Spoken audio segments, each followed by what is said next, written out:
Impressioni sull'attività di un centro di sussistenza del fronte somalo.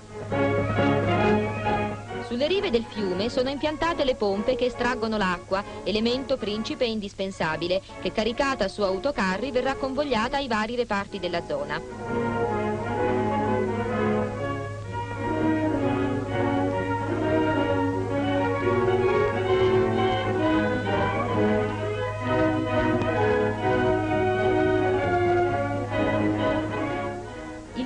Alimento base, viene accuratamente preparato giornalmente e il vasto attendamento che funge da panificio è sempre uno dei più attivi.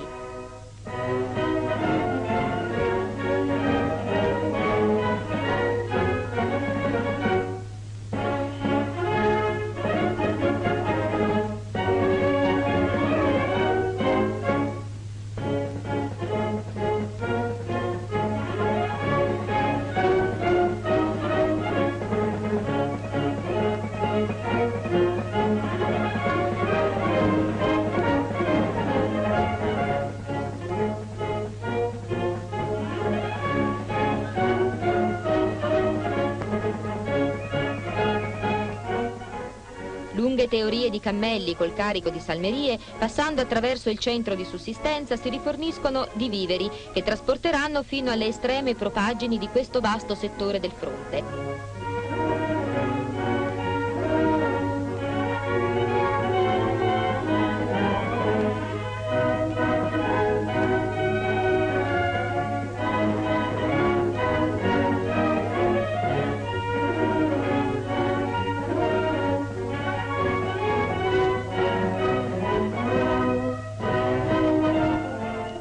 Questi trattori, cui sono riservati i trasporti di maggior mole e che affrontano con indifferenza i frequenti corsi d'acqua della regione, è riservato l'onore di un incontro con Sua Eccellenza il generale Graziani, che a ragione si è fatta fra le sue truppe una fama di onnipresente vigilanza.